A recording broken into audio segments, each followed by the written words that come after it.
विठ्ठल श्री ज्ञानदेव तुकाराम पंढरीनाथ भगवान की जय। मौल ज्ञानेश्वर महाराज की जय। सुरनाथ महाराज की जय। सब साधु संतन की जय। बजरंगबली की जय। विनायकं मृणमय साखरे नामं येषां चरणसान्निध्यानि मुक्तावन्ति साखरे वंशविख्यातं ज्ञानपरायण विनायकं वन्दे वन्दे श्रीरङ्गनाथं राजवर्यं मुमुक्षूणां ज्ञानानेकदक्षं प्रभावती क्षेत्र निवासिनं नमामि वेदांत वेदां वरिष्ठं। श्रीनाथ महाराज की जय। गणेश श्री पंढरीनाथ भगवान की जय। सब साधु संतन की जय। बजरंगबली की जय। श्री गुरुनाथ सद्गुरुनाथ मी अपराध ज्ञानेश्वरी अध्याय 17 आणि भगवंत ज्ञानोबरायाच्या मुखातून निघालेलं जे साधकाला विवेचन करून सांगितलंय की कार्य करताना कार्याकार व्यवस्थित कार्य कसं करायचं, काय करावं आणि काय करू नये. शास्त्र काय सांगतं, शास्त्राला अनुसरून केलेलं कार्य आणि शास्त्रबाह्य केलेलं कार्य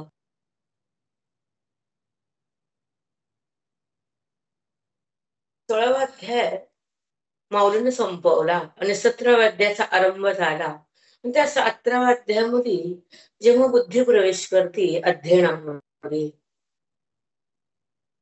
तेव्हा ती सावध होती आणि जागृत आणि शुद्ध पवित्र होती.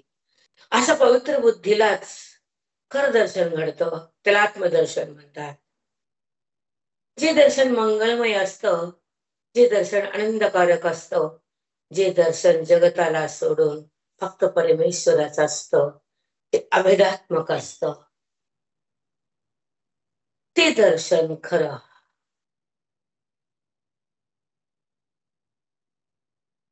ते आत्मदर्शन. आत्मदर्शनी हा लाभ पद्मनाभ जोडीला. तो परमात्मा जोडला जातो, जो तुम्ही त्याला पाहतात. तो कुठं आहे, कसा आहे, त्याचं माझं अंतर आहे का, आम्ही दोघं दूर आहेत का, आम्ही एकत्र आहेत, आम्ही एकच आहेत. हे नाना प्रकारचे प्रश्न तेव्हा वेदाच्या संदर्भातून आपल्याला उमगू लागतात. तर बुद्धीचा विकास होतो, ज्ञानाचा प्रकाश येतो. जीवात्मा चिन्मय होतो, ईश्वराच्या कुशीत जातो. तो भिन्न राहत नाही, देहावर येत नाही आणि त्याला पाप पुण्य लागत नाही, तो कार्याला चिटकत नाही, तो अज्ञानात भटकत नाही, तो संसारात आपटत नाही, त्याला दुःख शिवत नाही. हे अध्ययनाचं फल आहे. संसार तर करावाच लागतो, वाद नाही, पण संसार करताना थोडा टाइम परमार्थासाठी द्यावा लागतो. हे मुमुक्षूला कळतं, संसारिकाला नाही. यायचं धन कमवायचं, निघून जायचं, हे संसारिकाचं कार्य आहे. पण साधक तसं करत नाही. जन्माला येतात, जन्माभाव करतात आणि पाप पुण्य बंद करून ईश्वराच्या मार्गाला लागतात. तो खरा मार्ग अध्ययनाचा, परमेश्वराच्या प्राप्तीच्या, साधूच्या संगतीचा, वेदाच्या भावार्थाचा आणि खऱ्या सुखाचा मार्ग म्हणजे वेदांत चिंतन, आत्मचिंतन. त्या ठिकाणी साधूचं दर्शन आणि बोधामध्ये मनाचं आकर्षण. मन आकर्षित होतं बोधाकडे, वेदाकडे, साधूकडे, खऱ्या आनंदाकडे, गीतेच्या बोधाकडे, ओवीच्या रसाकडे मन आकर्षित होतं. त्याचं नाव अध्ययन, संतांचं दर्शन. त्या ठिकाणी खऱ्या परमात्म्याची प्राप्ती करून देणारी जी साधना आहे ती आत्मचिंतन, साधू संग, सतसंग म्हणतात. तो कुणालाही लाभत नसतो, अफाट पुण्य लागतं. तर साधूची भेट होती, सतसंग येतो, सतशास्त्र कळतं आणि स्वरूपाची प्रतीती येते. तो मुक्त होतो, तो जगात महान असतो. त्रैलोक्यामध्ये त्याला किंमत असते. त्रैलोक्य त्याच्या पुढे तुच्छ असतं, कारण तो अतिभाग्यवान असतो. ज्ञानी महात्मा अति महान आहे हे कळत नाही. शास्त्रबाह्य आणि शास्त्राचं चिंतन करणारे लोकांनाच कळतं. आपण फक्त इंजिनियरचे नाव देतो ना. कोणता? Mechanic engineer. कोणता? सिव्हिल वगैरे नाना इंजिनियर आहेत. पण तसं डिग्री वेगळी, तसं काम वेगळं असतं आणि त्याचा जॉब वेगळा असतो आणि त्याचे कॅश वेगळे असते, पेमेंट. तसं हे अधिकार वेगळा असतो आणि फल वेगळं असतं. हे पेमेंट सुखाचं आहे. आपण म्हणतो architect engineer, civil engineer, mechanic engineer, IT वगैरे नाना नाना आहेत. पण फक्त शब्द माहितीये, आतलं काय माहितीये. तसं गीतेचा श्लोक माहितीये, आतलं काय माहितीये. माऊलीच्या मुखातून निघालेली ओवी वास्तव, पण ओवीच्या गाभाऱ्यात काय घडलंय, माऊलीचं मनोगत काय आहे, ते कुठं कळतंय. आपण 17 अध्यायाला सुरुवात केली. विश्व विकासित मुद्रा वाचलं ना, वाणीनं वाचलं, कर्म केलं. पण मन तसंच कोडगं राहिलं, मनाला काहीच कळायला नाही. मन म्हणतो मला काय माहित नाही, मी काय करू. मनाची शक्ती कमी पडली आणि वाणीनं व शब्द उच्चारला, पण बुद्धी तशीच घाण पडली देहात. तिने देहाला सोडलं नाही, कारण ओवीचा भावार्थ मनाला कळाला नाही आणि बुद्धी स्वच्छ झाली नाही, ती परमात्म्याकडे गेली नाही. म्हणून तिला ईश्वराची सोबत झाली नाही, ती आत्मानंद भोगली नाही, तिचा संसार सुटला नाही, तर तिचं मन आनंदात दाटलं नाही. म्हणून शब्द आणि शब्दाचा भावार्थ आणि शब्दातून निघालेलं माऊलीचे वचन आणि माऊलीच्या अंतःकरणात असलेली जगतासाठी जी जीवाची तळमळे, त्या शब्दाच्या बोधातून माझ्याकडे या आणि देहाला सोडून व्यवहार करा. व्यवहार करू नका असं कोणी म्हणत नाही. संसार करा असं कोणी सांगत नाही. करू नका असं म्हणत नाही. खावंच लागतं, प्यावंच लागतं, बोलावंच लागतं, जगावंच लागतं, कमवावंच लागतं. धर्म, अर्थ, काम आणि मोक्ष हे 4 पुरुषार्थ आहेत. अर्थ म्हणजे पैसा कमवावाच लागतो, धर्मानं कमवावा लागतो, काम इच्छा आहे आणि मोक्ष संतांच्या संगतीत आहे. हे 4 पुरुषार्थ लागतातच. पण काय आपल्यासाठी आहे आणि काय लोकांसाठी आहे हे जर त्यांना कळतं, तर तो परमार्थाकडे वळतो. जे भौतिक धन कमवून आयुष्य बर्बाद करतात, ते संसारी असतात. पण जे आयुष्याचा काही काळ भगवंताला देतात, संतांकडे येतात, ग्रंथाला पाहतात, ते जीवनमुक्त होतात. तो साधूच्या श्रवणामध्ये, अध्ययनामध्ये, वेदाच्या ज्ञानामध्ये, गीतेच्या बोधामध्ये जगतात, ते मंगलमय असतात. त्यांचं अमंगल जातं, ते सुखरूप होतात, कारण त्याला परमेश्वराची ओढ असते. भगवद्गीतेची त्यांना चाड असते, वेदांताची त्यांना आवड असते, म्हणून ते जगण्यामध्ये प्रवीण असतात, कारण परमार्थामध्ये सतत असतात. त्यांचा दिवस परमार्थाविना उगवत नाही आणि त्यांना विधिबाह्य वागलेलं कधी चालत नाही. म्हणून कलियुगामध्ये विधीला महत्व राहिले नाही आणि वेदाचा बोध कळत नाही. मन ईश्वराकडे वळत नाही, साधूचा मार्ग मिळत नाही, स्वतःला स्वतः कोण कळत नाही, तोपर्यंत सुख तुम्हाला भोगता येत नाही. हे शास्त्राचं वचन आहे. रामकृष्ण हरिताई साष्टांग दंडवत सद्गुरु माऊली. पाहिजे असेल तर परमार्थ करा, अज्ञान टाकायचं असेल तर वेदाकडे चला, मी कोण कळायचं असेल तर विचारसागर वाचा आणि मोक्ष भोगायचा असेल तर अध्ययनामध्ये जगा. अध्ययन म्हणजे काय? आत्मस्वरूपाच्या प्राप्तीसाठी संतांच्या संगतीमध्ये, वेदाच्या भावार्थामध्ये अंतःकरण जेव्हा प्रवाहित होतं आणि ते मन जेव्हा ईश्वराला जाणू लागतं, ते स्वतः भगवंत बनतं, त्या ईश्वरामध्ये सत्तदाकार होतं, गीतेचं ज्ञान हृदयात येतं आणि बुद्धीला ब्रह्मत्व पद प्राप्त होतं. त्याचं नाव अध्ययन.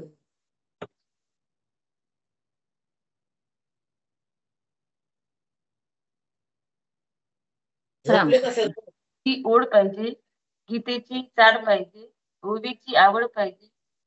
तो जीवात्मा मग विधी बाह्य वागतच नाही. त्याचं मन ईश्वराकडे वळतं.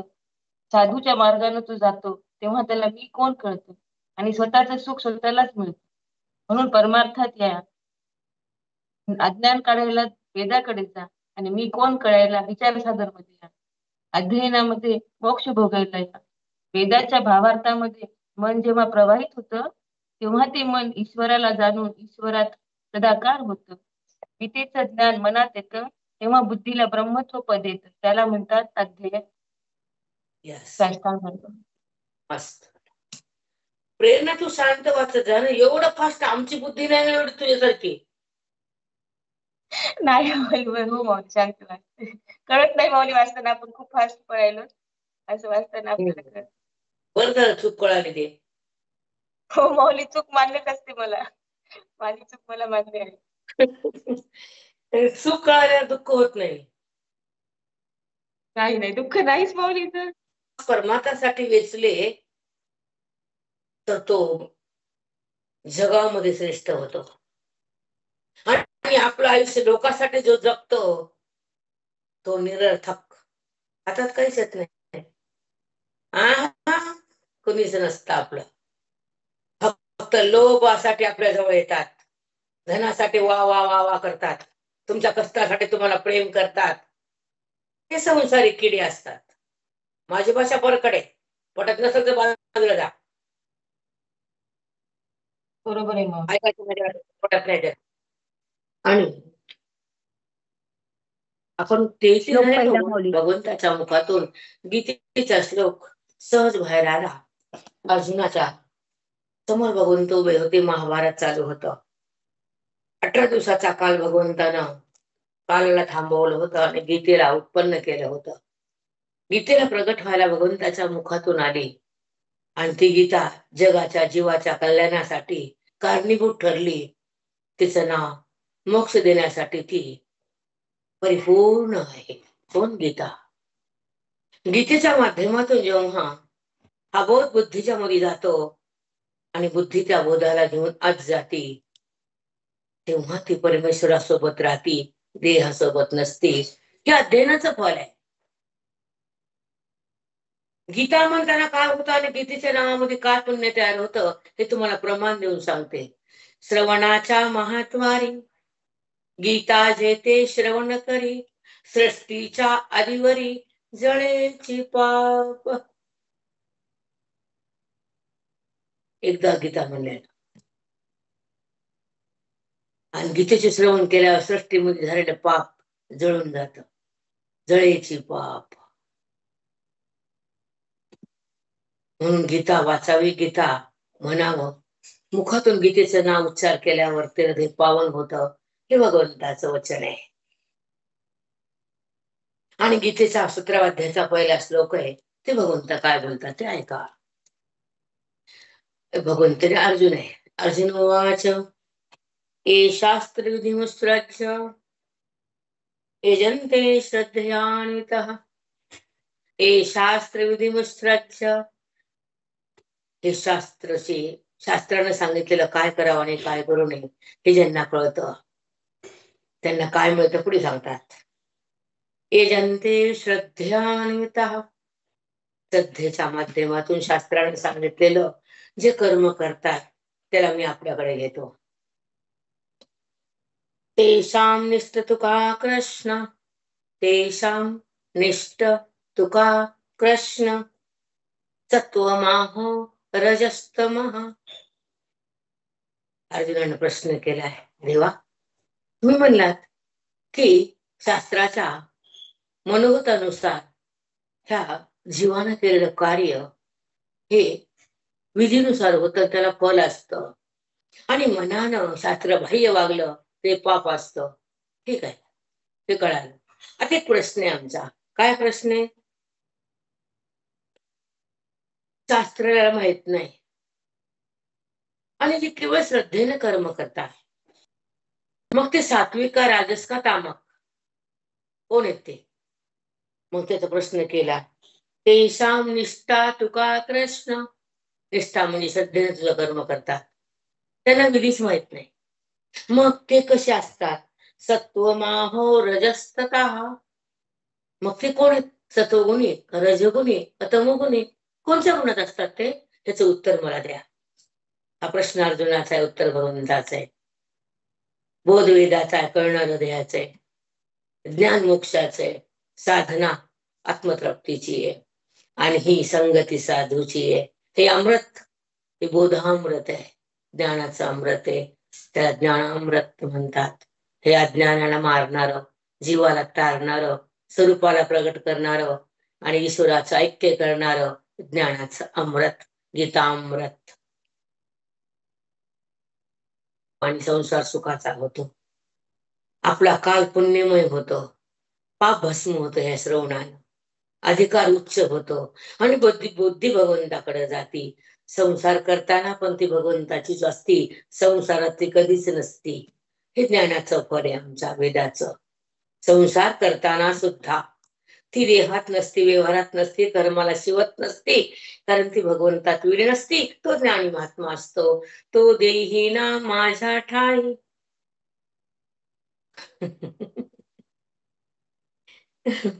तो दिसत असे देही, पण तो देही ना माझ्या ठाई. भगवंताचे बोलायचे. तो वर्तत दिसते देही, पण तो देही ना माझ्या ठाई. तो वर्तत असे देही, व्यवहार करताना तो देहात मला वाटतो, आणि पण तो देहात नसतो, तो माझ्या ठिकाणी असतो. जसे एखाद्या आईला सकाळी सकाळी मुलीची आठवण येते, आज फोन केलाच नाही, तिच्या बाळाला बोललेच नाही, ती काम करते, पण तिच्या मनात तिची लेक आणि तिचं बाळ असतं. मग ती भाजी करते पण भाजीत नसती.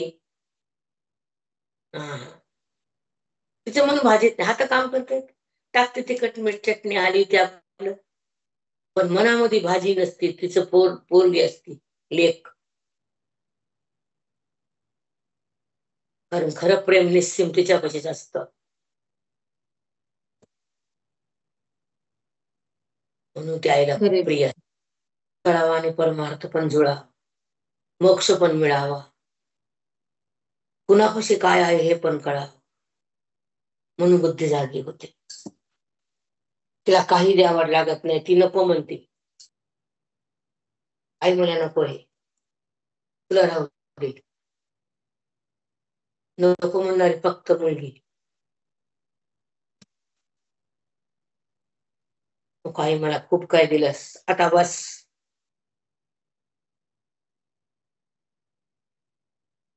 असं म्हणणारी फक्त मुलगी.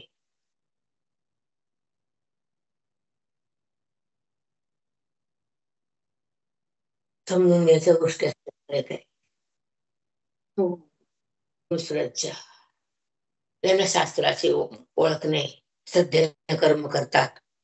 मग ते कोण, ते कोण ते लोक कोण, सात्विक राजस का तामस, असा प्रश्न अर्जुनाचा आहे. आता पुढे चला. तो अर्जुन म्हणेगा तमाल श्यामा, तो अर्जुन म्हणेगा तमाल श्यामा. अर्जुन काय म्हणतो? भगवंताला रूपक करून बोलतात, तमाल श्यामा. इंद्रिया फावलिया ब्रह्म, तुझा बोलू आम्हा साकांक्ष पाहिजे. तुझ्या बोलण्यामध्ये शंका येते मला, म्हणून तुला बोलायलो मी. काय शंका यायली सांगतो ना देवा. तुम्ही सांगितलं ना की शास्त्राचं पालन करावं, विधीचा विचार करावा, वेदानुसार कर्म करावं. ज्याला वेदच माहित नाही, विधीच माहित नाही, शास्त्रच कळत नाही, आणि त्याला कर्म करू नका रे, करू नका रे कृष्णा, सांग की देवा. त्याची श्रद्धा आहे की, शास्त्र नाही श्रद्धा आहे. मग श्रद्धेने केलेलं कर्म फार फेकून देतो का तू? घेत नाही का? त्याला फल नाही का? बोल की देवा. आहे रे, आहे अर्जुना, नाही कुठं म्हणतो मी. बासुंदी केली, काजू बदाम नाही टाकलेस, पण काजू बदाम पिस्त्याची बासुंदी कशी आणि बिना काजूची कशी, खाऊन बघ एकदा, मग कळल.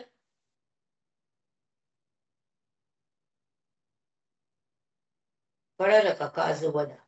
हो. हं?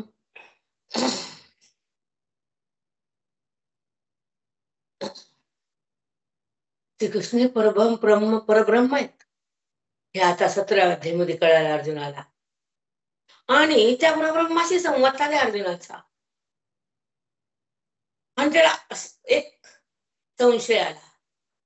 आणि ते म्हणतो, मग सांग, असं जो श्रद्धेने करतो त्याचं काय फल सांगा. अशी उकलावती ज्ञानेश्वरी कशी उकलावी सांगा, बोला. हे शास्त्रे वाचून यानिके प्राणी आसो क्षण देखे ऐसे कापे ऐसे काके पखे बोलेलासी.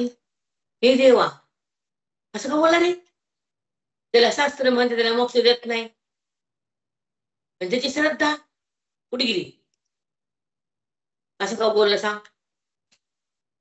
मी मला समजून का बोललास ते. ज्याला शास्त्रबाह्य शास्त्राचं नियम माहित नाहीत, शास्त्र धरून जो कार्य करत नाही, त्याच्या श्रद्धा कमी नाही आणि त्याला मी मोक्ष देत नाही, असं का म्हणणार तू? बोल ना कृष्णा, तेव्हा बोल ना. बोलतो अर्जुन, कळाला तुझा प्रश्न? मला कळाला, देतो उत्तर तुला पुढच्या ओळीतून. हे प्रश्न कळावा लागतो ओळीतून, समजलं का? हो माऊली, किती छान सांगितलं तुम्ही. खूप सुंदर. आपण बोल, एखादा मुलगा गाऊन आला शिकायला गेला तर बाई तिच्यापासून उठतच नाही.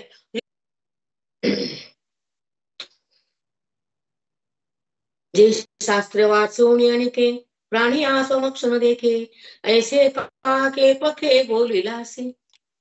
असं का बोला रे? ज्या शास्त्र माहित नाही, शास्त्रानुसार कर्म करत नाही, त्याला मी मोक्ष देत नाही, त्याची श्रद्धा आहे की त्याला पण नसतं का? आहे ना, आहे. थांब जरा तू. तरी न मिळेची तो देश नव्हेची काळा अवकाश जो करवी शास्त्राभ्यास तोही दुरी.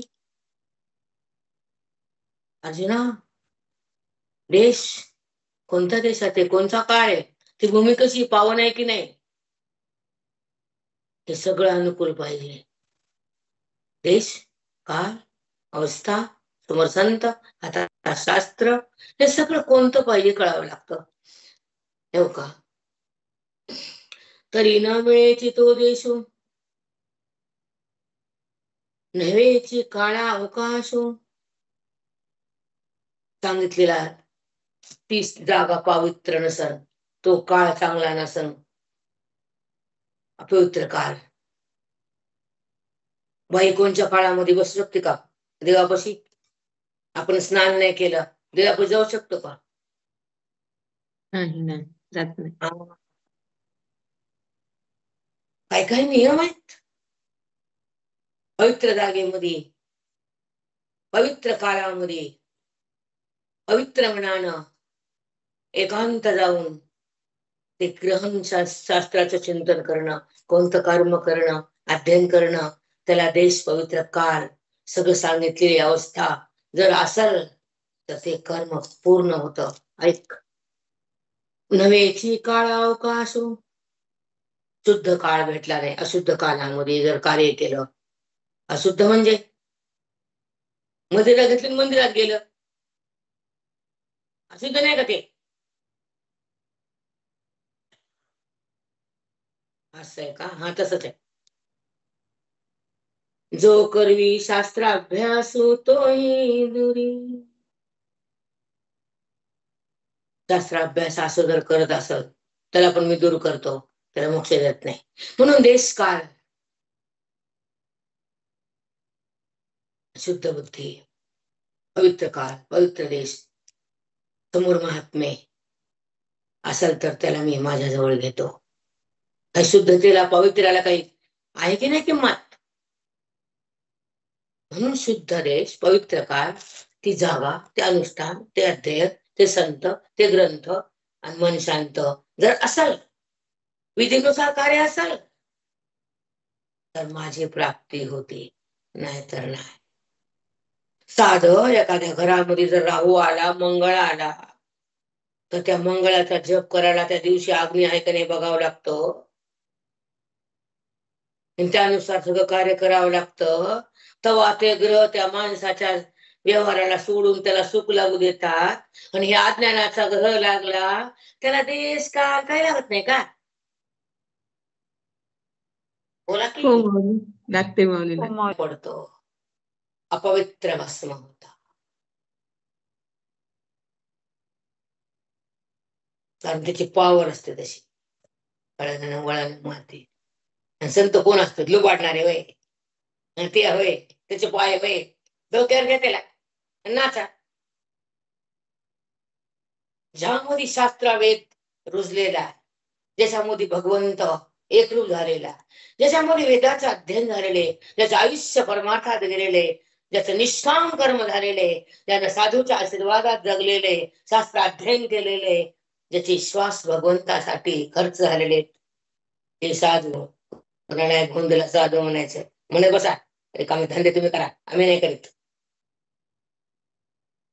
कोण साधू कोण काय त्याच्या आचरणाहून कळतं, त्याच्या वाणीहून कळतं, त्याच्या वागण्याहून कळतं.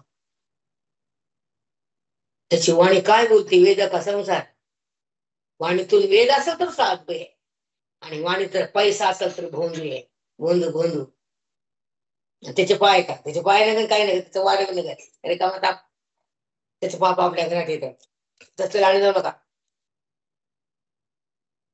चला, कारण संगती संग दोषाः, संगती संग दोषाः.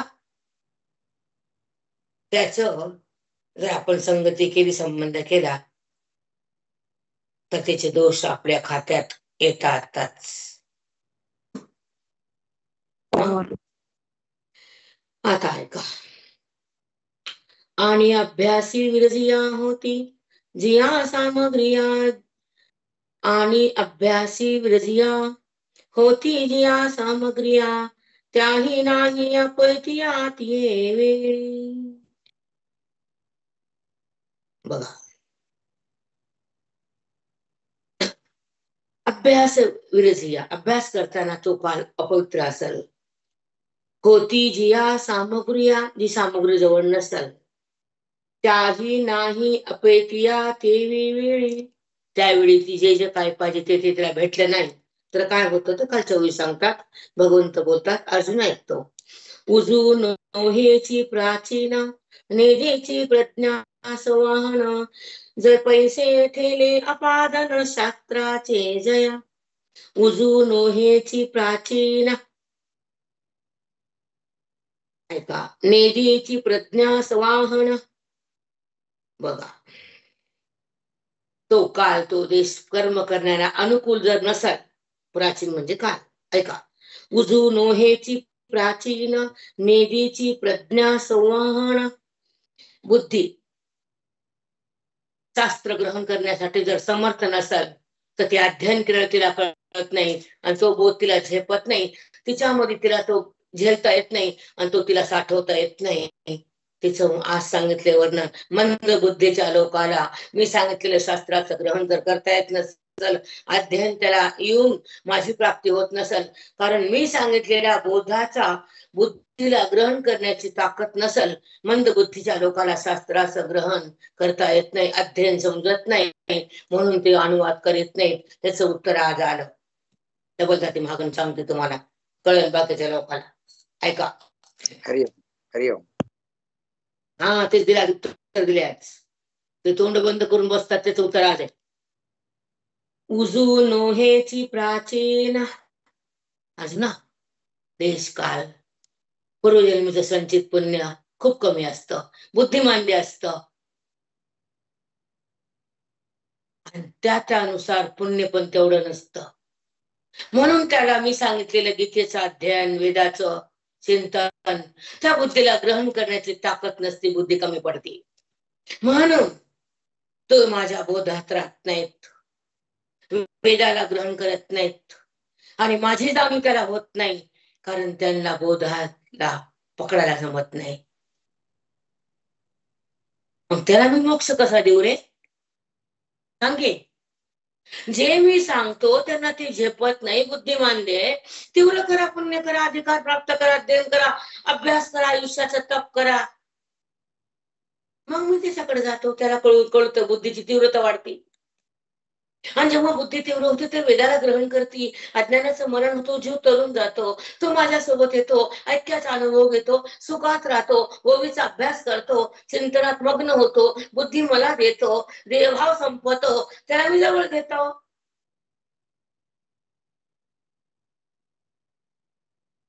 साष्टांग दंडवत माऊली.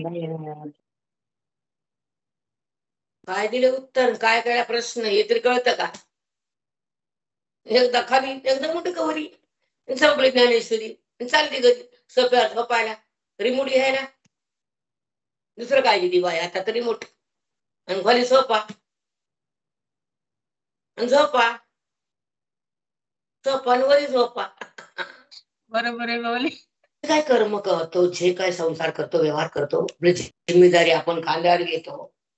ठीक आहे, घ्या ना, आम्ही कुठं नाही म्हणतो, पण एक जिम्मेदारी पण आहे ना परमार्थ करण्याची. आणि सोबत आपल्या मुक्तीसाठी जे कर्म धर्म केलं त्याचं पुण्य आपल्या सोबत येतं.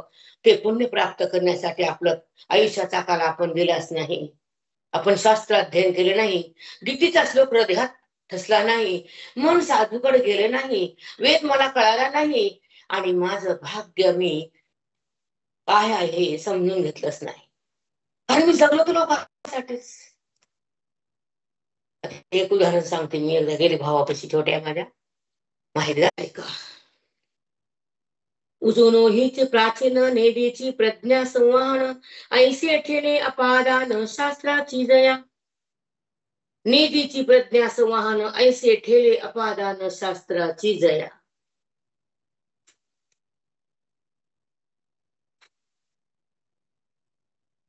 शास्त्राचं अवलोकन करण्यासाठी बुद्धी त्याची परिपूर्ण नाही. मी काय सांगितलं ते बुद्धीला कॅच करता येत नाही, ती पकडतच नाही. मग पुढे बोलले देव, ऐकायला मस्त आहे.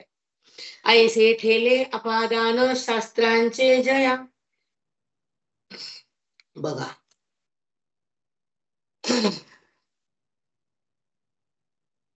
शास्त्र काय सांगतं, अपादान, ते बुद्धीला कळत नाही, आणि ते शास्त्राचं मनोगत तिला प्राप्त होत नाही, आणि शास्त्र जसं म्हणलं तसं तिला वागता येत नाही, म्हणून तिला मी मोक्ष देत नाही. काय म्हणणे तुझं, बोला आता. गप बसलं ते, काय बोलते अर्जुन, गप्प बसला. दिलं का नाही हो उत्तर? माऊली, आता काय बोलणार, बरोबर. थोडं राहील सांगायचं. त्यांनी जे जे कर्म केलं त्या त्या कर्मातून जे पुण्य होत उत्पन्न, ते पुण्य त्याला शास्त्राध्ययन करण्याला कमी पडतं, म्हणून त्याला त्याचं मन देहाकडे जडतं. त्याला मी काय सांगितलं हे कळण्यासाठी जे जे कर्म करावं लागतं त्या कर्मातून झालेलं पुण्य कमी पडतं, म्हणून बुद्धिमान मी त्याला देतो, शास्त्राध्ययन करण्याला तो कमी पडतो, तेव्हा तो माझ्यापासून दूर जातो. लोकांतर भक्त. तुझं उत्तर मी तुला दिला. हो माऊली, पण बरोबर, खरंच. श्रद्धावान शास्त्राध्ययनाला सुरुवात होती, आणि माझ्या हृदयातल्या बोधाला मी ओवीमध्ये मांडलंय, आणि त्या ओवीचा बोध जेव्हा अंतःकरणाच्या बुद्धीला जेव्हा ग्रहण करता येत नाही, तिथं बुद्धीचं पुण्य कमी पडतं, ती ग्रहणामध्ये तोकडी पडती. तुम्हीच म्हणतात ना आम्ही कमी पडतो, कर्म केलंस त्याचं पुण्य ते जाणण्यापेक्षा कमी आहे. बुद्धी तीव्र कर, कर्म जास्त कर, मन शांत कर, अभ्यास अति कर, वैराग्य धारण कर, सत्संग कर, आणि जेव्हा जे जे कर्म करशील त्या कर्म अति कर, शुद्ध पुण्य प्राप्त होईल. अति पुण्य झालं तर बुद्धी तीव्र होईल, आणि त्या तीव्र बुद्धीच्या शक्तीमुळं त्या बुद्धीला मी सांगितलेल्या ओवीतल्या बोधाचं आकर्षण होईल, आणि मन त्या बोधाकडे जाईल, आणि बुद्धी आणि मनाची एकता होईल, आणि मी सांगितलेलं ते हृदयात येईल, आणि ओवीचा भाव प्रगट होईल, तेव्हा त्याला माझी प्राप्ती होईल, तोपर्यंत नाही. कमी थांबणार येतं. तुम्ही जे जे कर्म करता त्या कर्माचं पुण्य कमी पडतं, म्हणून अध्ययनामध्ये बुद्धिमान्य तयार होतं, आणि तिला सांगितलेलं कळत नाही, तिला कॅच होत नाही, अधिकाराची उन्नती नाही, आणि बुद्धीची तीव्रता नाही, म्हणून ओवीतला बोध तिला हृदयामध्ये साठवता येत नाही, आणि म्हणून तिला मी प्राप्त होत नाही. म्हणून बुद्धिमान्य लोकांना माझी प्राप्ती नाही. तीव्र बुद्धीला माझ्या वाचून दुसरं काही समजत नाही. ती मला सोडत नाही, देहाकडे रमत नाहीत. त्यांचा अधिकार उंच झाला तर ते रमत नाहीत, कार्याकडे थांबत नाहीत, केलेल्या कार्याचे संस्कार धरत नाहीत आणि मला ते सोडत नाहीत. अध्ययन त्यांचं कमी पडत नाही आणि त्यांचा अभ्यास तीव्र असतो आणि ते मला बुद्धीत आणल्याशिवाय थांबत नाहीत. त्याचा विवेक उच्च असतो, बुद्धी तीव्र असते, साधूची संगती असते, अंतःकरणाची उन्नती असते, शास्त्राची संपत्ती असते आणि त्याला माझी प्राप्ती असते, इतराला माझी प्राप्ती नसते. हे तुझं उत्तर दिलंय. चल बस शांत. निष्ठा तुका कृष्ण सत्व महामो रजस्तमा. तेव्हा श्रद्धेनं कर्म करतात त्याला मोक्ष देत नाहीस का रे तू? त्याला शास्त्र कळत नसल? शास्त्र कळल्याशिवाय माझी प्राप्ती का अर्जुना? तुझ्या श्रद्धा काय करू मी? नुसती श्रद्धा. माही आम्हाला काय वाटलं की तुला शास्त्रच कळत नाही. ए साध विषय श्रद्धा. तू मी शास्त्रामध्ये माझं स्वरूप प्रगट केले, अज्ञान भस्म करण्याची ताकद दिलीये, अधिकार प्रगट होण्यासाठी मी शब्द मांडले आणि तुझ्या बुद्धीला माझ्याकडे येण्यासाठी योग्यता दिलीये. ते जर तुला कळत नाही तर मी काय करू? कशी बुद्धी माझ्याकडे येईल? नुसती श्रद्धा काय करायची? काय करायची नुसती श्रद्धा? सांगा की. शास्त्रामध्ये माझ्या रूपाचं वर्णन केलंय. मी कसा आहे, मी कुठं आहे, मी कोण आहे, मला संबंध तुझ्याशी कसा आहे हे जर तुला कळत नाही, तू जर ज्ञान तुला बुद्धीनं ग्रहण करता येत नाही तर तुला मी मोक्ष कधीच देत नाही. लिहून ठेव. लिहून सांगितलं किंवा मागच द्यायच्या मूवीत देत नाही म्हणून तुला. हो माही बरोबर आहे. किती छान सांगितले, किती उघड केले. कारण त्या केलेल्या कर्माचं पुण्य कमी पडलं, बुद्धी मंद झाली. केलेलं कर्म जर शुद्ध असेल, पवित्र असेल, पावन असेल, अति असेल तर ते कर्माचं पुण्य जास्त तीव्र असेल तर ते बुद्धी तीव्र होती आणि मी जे शास्त्र सांगतो ते अवगत होतं आणि ती बोधामध्ये जाती, ती देहात राहत नाही, केलेल्या कर्माचं पुण्य होत नाही आणि ती मला बुद्धी सोडत नाही, ती देहामध्ये अडकत नाही, वासना भडकत नाही, तमगुण टिकत नाही आणि ती माझ्या भिन्न उरत नाही. त्याला मोक्ष दिल्यावर मी राहत नाही. आया समज मी. हो माही हो. मग कसं आहे तुमचं? आणि त्यांचं पुण्य साठल्यावर ते इकडे येतात सत्संगात आणि माझी ओळख करून घेतात, बुद्धीला राम करतात आणि अज्ञानाला सोडून देतात, देहभाव काढून टाकतात, मन बोधात आणतात आणि माझी प्राप्ती करून माझ्या सोबत राहतात. ते देहात बिलकुल नसतात, ते माझ्या सोबत असतात, ते मोक्ष रूप असतात, ते मला मिळालेले असतात, ते जगात नसतात, ते जगाच्या बाह्य आमच्या सत्तेत असतात. ते मोक्षवान म्हणतात. अर्जुन हा बोध वेदाचा आहे, हे आनंद मोक्षाचा आहे, ही प्राप्ती माझी आहे, सहवास त्या व्यापकतेचा आहे, अनुभव त्या अद्वैताचा आहे आणि सुख हे नित्य आहे, दुःख हे बाद आहे. हा मोक्षाचा प्रसाद आहे. चलो बोलो मन कृष्ण कृष्ण होणं. व्यवहार करा. ते आम्ही नको म्हणलं का? व्यवहार करा, धन कमवा, जेवण करा, कपडे छान घाला, सोन्याचा पत्रा थापा अंगाला चला बाहेर. आम्ही नाही म्हणत नाहीत. पत्रा सोन्याचा ठोका अंगाला आणि डोळे चोळे बाहेर ठेवा बघायला. आम्ही काय म्हणत नाही. दुखत नाही, त्याच्यामुळे दुरावा तयार होत नाही. आमच्या आत्मधनामुळे जगताचाच बाद आहे. दुरावा कुठला आला? सगळं दूर झालं. आत्मस्वरूपाचं घर आलं, भगवंताचं नातं झालं, आनंदाचं भान आलं, देहाची जाण गेली, वृत्तीचा अभिमान गेला, मन ईश्वरात लीन झालं, भक्ती बेभान झाली, स्वरूपाची प्राप्ती आली, जीवनमुक्ती हातात दिली, वेदाची शक्ती आली, मनाची भक्ती झाली, सद्गुरूची प्राप्ती झाली आणि मोक्षाची हृदयामध्ये भेट झाली. हृदय पांडुरंग झालं. कहा जाने का, किधर आने का, किधर जाने का, किधर आने का, जाना आना खतम. जन्म घेणं, पुन्हा तिसरा घेणं, असे लाखो जन्म थांबले. अज्ञान भंगलं, मन राम झालं, बोधात अंग झालं, स्वतःच स्वरूप कळालं, अभेदभाव झाला, भेदाचा नाश झाला, आत्माराम प्रगटला, मन तिथं आटलं, भ्रांती तुटली, संतांची संगती भेटली आणि मी कोण? आत्माराम हा भाव प्रगटला. सगळं खातं बार, नीट खाता नीट. अत्यंत उजुनोहीची प्राचीन नेदीची प्रज्ञा संवाहन ऐसे ठेले अपारान शास्त्रची जया. खूप सुंदर आहे. ऐका.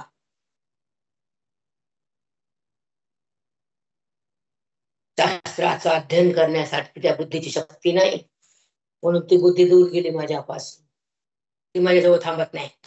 अधिकार कमी आहे अर्जुना. तीव्र बुद्धी नाही, मंद बुद्धी आहे. तिला ग्रहण करता येत नाही. शास्त्राचं अध्ययन तिच्याद्वारे होत नाही, म्हणून तिला माझी प्राप्ती नाही. उत्तर मिळालं. ते गुरु ज्ञानदेव तुकाराम. हॅलो प्रेरणा, तो रजस्तमहा तो कोणचा आहे, मग कोणत्या गुणात आहे? त्याचं उत्तर पुढे आहे बरं का अजून. मग ज्याला शास्त्र कळत नाही, त्याची श्रद्धा आहे, त्याने काय करावं देवा? तुझ्याजवळ घेत नाही तू त्याला, नाही घेत. काय उत्तर आहे? हो माऊली, दिले का नाही खरंच उत्तर? आहे. किती छान प्रश्न आहे.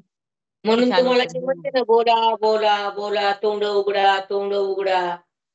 बायका उघडतात का? बायका माझ्यापेक्षा चतुर आहेत. ती तीव्रता होत नाही, ओवीची संपत्ती आता येत नाही, मन शांत होत नाही, सद्गुरूची कृपा होत नाही. अध्ययन जास्त केलं पाहिजे, अभ्यासाची उग्रता वाढली पाहिजे, तपश्चर्या वाढली पाहिजे, जे दान धर्म ते पण वाढला पाहिजे. त्याच्या पुण्याने सुद्धा मन तीव्र होते की नाही? सांगा. कमी पडला अर्जुना, म्हणून बुद्धी मंद झाली, माझ्या शास्त्राचं ग्रहण करता येत नाही, माझी प्राप्ती होत नाही. बुद्धी तीव्र करा, कर्म सुंदर करा, अजून अवकाश आहे, तिचं पुण्य वाढलं की माझी प्राप्ती होती. ठल श्री गुरु ज्ञानदेव तुकाराम पंढरनाथ भगवान की जय. ज्ञानेश्वर महाराज की जय. सब साधु संतन की जय. बजरंग बली की जय. श्री गुरुनाथ सद्गुरुनाथ मी अपराधी या पदरात. सर्वांना